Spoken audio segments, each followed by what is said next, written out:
In terms of the destruction of that country, I mean, we're way ahead. Think of it, they have no navy, and they had good ships. 154 ships have been shot down and are resting very nicely at the bottom of the sea. And we did that in a matter of less than a week. Because we have the greatest military in the world by far, nobody even close. So we estimated it would take approximately 4 to 6 weeks to achieve our mission. 26 days in, we're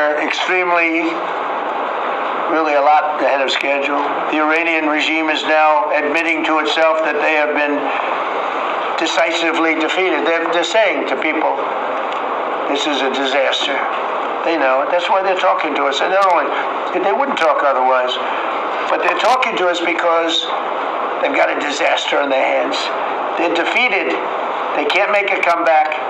We're free to roam over their cities and towns and destroy all of their crazy nuclear weapons and missiles and drones that they're building, and we're doing that. They now have a chance to make a deal, but that's up to them. And they'll tell you, we're not negotiating. We will not negotiate. Of course they're negotiating. They've been obliterated. Who wouldn't negotiate? They are begging to make a deal. We'll see if we can make the right deal. And if they make the right deal, then the strait will open up. Hormuz Strait will open up. And even now, we don't know if there are any mines. You know, they have 22 they call mine droppers. Think of it. Who would have 22 mine droppers? This is a boat that drops mines. Who has 22 mine droppers? Except for people with very evil intention. So every one of those mine droppers has been struck with the same weapon we used to stop drugs from coming into the United States of America. When we hit those boats, it's the exact same weapon, extremely effective. We have unlimited supplies and extremely effective. But they have no more mine droppers. By the way, speaking of drugs, we're 98% down drugs coming in by water, by the ocean, by the sea. 98%. And we're trying to find out who are the 2% because we think they're the bravest men anywhere in the world. Maybe women. But whoever's on those boats is very brave or doesn't watch television. But where drugs coming in by sea, coming in by water, are 98% down. And now we'll stop the drugs coming in by land. The land is the easy one. You had to stop the water. A lot of it came into the water. Now it's all pinched. And these people are trying to come in by land. And we will, that's the easy one. But we had to take care of the water first. Nobody's coming in. Virtually nothing is coming in anymore. It was hundreds of millions of dollars a week were coming in by water. But they now have the chance, that is Iran, to permanently abandon their nuclear ambitions and to chart a new path forward. We'll see if they want to do it. If they don't, we're their worst nightmare. In the meantime, we'll just keep blowing them away, unimpeded, unstopped. There's not a thing they can do about it. They can't do anything about it, you know. I tell you, if they could, you'd be hearing about it. You'd be hearing about it. You don't hear anything about it. They can't shoot our jets. We have the best military equipment in the world. No, not even a contest. You see that with Venezuela. They had other equipment. They didn't have ours. It didn't work.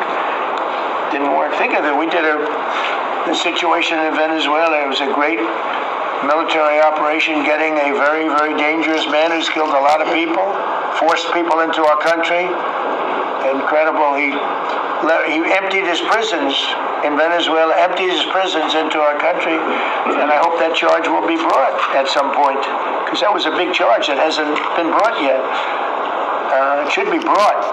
He emptied his prisons into our, and he's now been captured, and he'll, I guess, be given a fair trial. But I would imagine there are other trials coming because they've really sued him just at a fraction of the kind of things that he's done. Other cases are going to be brought, as you probably know. In the meantime, with Iran, we're going to keep doing what we've been doing, and nobody's a match for the United States, but they're not a match for the United States. It's small potatoes. That's why I'm so disappointed in NATO because this was a test for NATO. This was a test. You can help us. You don't have to, but if you don't have, if you don't do that, we're going to remember. Just remember this in a number of months from now. Remember my statements. I have an expression, a great expression. Never forget. Never forget. So as we end threats to America abroad, we're focused here at home on building the greatest economy in the history of the world. Now, before this started, the Dow hit 50,000. The S&P hit 7,000. Both of those achievements were not achievable. Every one of you, most of you, I guess, said you'll never hit 50,000 during a 4-year period because it was too high a number. Well, we hit it in our first year. And I said, well, now we have to take an excursion to Iran and we have to stop this maniac who's no longer with us. The supreme leader wasn't so supreme, no longer with us. It's very sad. But we have to stop him from blowing up the world, blowing up the Middle East, and blowing up our country. And we did that. And frankly, I thought the oil prices would go up more, and I thought the stock market would go down more. Hasn't been nearly as severe as I thought. I think they have confidence. I speak about it because if I speak about it, at least people here, you don't write about it. You don't write about the drug prices going down. It'll be going down 30, 40, 50, 60%, 70%. Favored nations.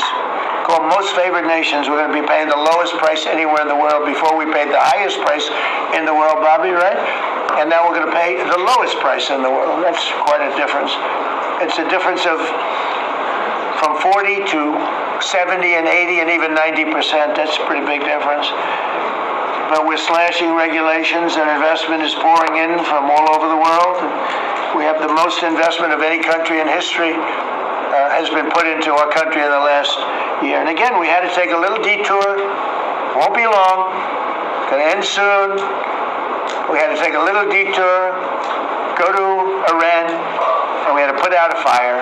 Very dangerous fire that could have blown up big portions of the world, if not the whole thing. So tomorrow we'll be announcing a variety of actions that we're taking to support American farmers, who we never forget. We love the farmers. We gave them $12 billion out of tariff money. We had a tremendous amount of tariff money come in, and we continue to have. We've gone, as you know, the Supreme Court gave us a very unfortunate, foolish ruling, a ruling that gives the people that have ripped off our country for many years, gives them some money back. It's one of those things. It's a terrible, terrible, horrible mistake they made, but it's okay because we have another method that's just as good. We'll use the other method. But because the tariff money has been so substantial, we gave our farmers who have been mistreated by some countries, we gave them $12 billion. And they're extremely happy, and they deserve it. They've been great. They never complain. They just go out and they farm, and they wouldn't do anything different. They wouldn't trade jobs with any of you, except maybe some of the fake media. I don't know. Somehow I don't see that. I like their job better, actually. I love the farmers. So we gave them $12 billion. So in just a few moments, Treasury Secretary Scott Bessent will discuss the actions that we're taking to address energy prices, which have not gone up as much as I thought, Scott, to be honest with you. And it's not over, so maybe it'll go up a little bit more. It's all going to come back down to where it was and probably lower. And my predictions have been right. Trump was right about everything. They have a new hat. Trump was right about everything. It's pretty right. But Scott's going to address that. And I think before we go very much further, I want to ask Vice President J.D. Vance to say a few words about where we are with the situation. He's involved with Steve and with Jared on negotiations. And then some of the others will speak. We'll have Marco say a few words. Pete Hegseth, who was born for this role. I mean, he's doing a great job. They gave him a hard time. And now people, I'll tell you, somebody came up to me yesterday, gave you a very hard time, said, I made a mistake. Pete Hegseth is doing a good job. So when I tell you who, you're not even going to believe it. He said, Hegseth. He gave you such a nasty hard time. But you're doing Great. And then Steve is going to speak, and Scott will speak last. And if we have any questions, we'll take some questions. You may have questions. I doubt it, but you may have. So, JD, please. Yes, sir. Well, thank you. It's good to see everybody. Proud to be part of this team. Proud to be serving the president of the country.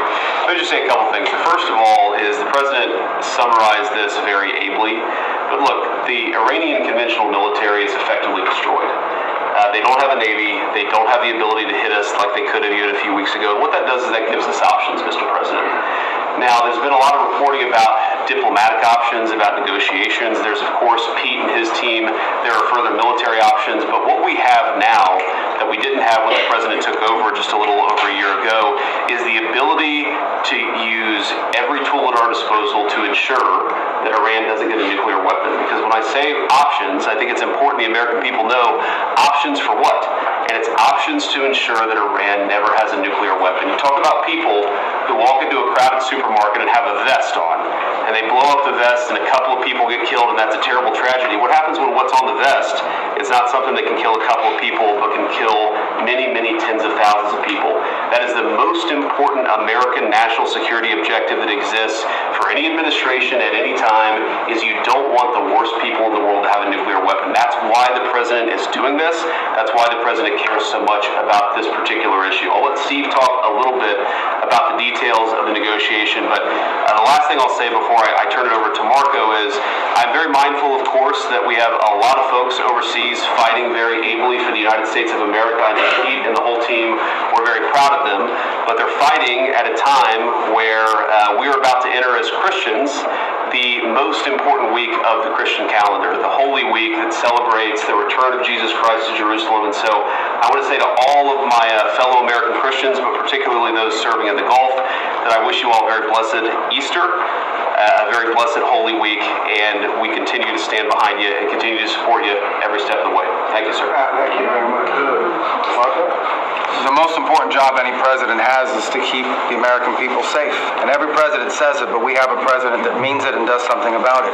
As the president outlined very clearly to the world on the night this operation began, Iran has been at war with the United States for 47 years.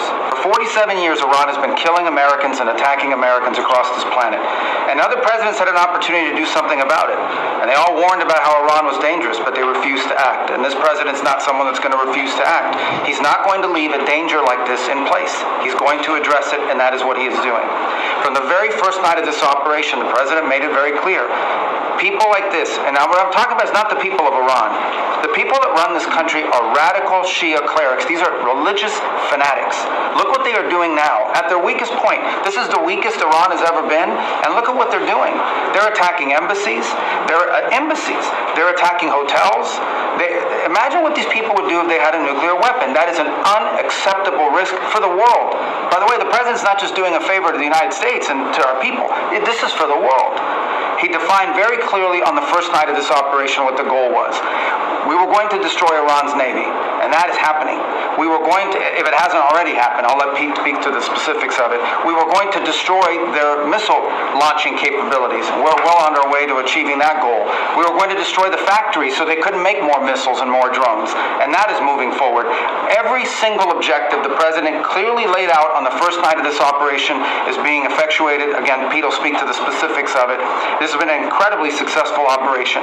Every day, it may not get covered because, you know, we're unlike them. We're not bombing embassies and hotels. We're hitting military targets. But every day, the Department of War lets the drummer get wicked over every portion of Iran that has these military capabilities, and the results are going to bear fruit for the world. The world is going to be a safer and a better place when President Trump's mission here is achieved. And frankly, I think countries around the world, even those that are out there complaining about this a little bit, should actually be grateful that the United States has a president that's willing to confront a threat like this and not allow it to continue to persist. Because these people will kill as many Americans as they have a chance to do, and if they have a nuclear weapon, as the Vice President pointed out, they could kill millions of Americans in the future, and that is a risk that was not going to continue to exist as long as we had this president. Thank you, Marco. You know, it's very interesting because yesterday I was watching, is it Anthony Blinken, and he was saying that they should have done it, but they didn't do it. Nobody did it. Nobody did it for 47 years, Marco. That's the number, 47. I guess now it's 48, because we've been saying 47 for a long time. It's probably 48. But for 47, 48 years, every president should have done this. Mr. President, you directed Jared and I to pursue a diplomatic resolution with Iran prior to Operation Epic Fury, which we did. However, it became quite clear during these meetings with the Iranian negotiating team that we could not make a deal that fulfilled your objectives of the following: no enrichment whatsoever, no chance of weaponizing whatsoever, decommissioning on Fordo, Natanz, and Esfahan, which you destroyed in Operation Midnight Hammer, no stockpiling of any material, which they flagrantly had violated, turning all enriched material over to us, and a cutback in Iran's missile inventory and range capability of those same missiles. Throughout our meetings with the Iranians, we heard the following from them. The Iranians have the inalienable right to enrich. Then we heard they possessed enough 60% enriched material, 460 kilograms, to make 11 atomic bombs. Finally, we heard the following statement. They would not give up diplomatically what we could not win militarily. In other words, they were again miscalculating the success of Midnight Hammer, which was a total success. These are incontrovertible signs, among many other signs, sir, that their regime had not given their negotiating team authority to make a deal required by you. We conferred with you and all the other members of your foreign policy team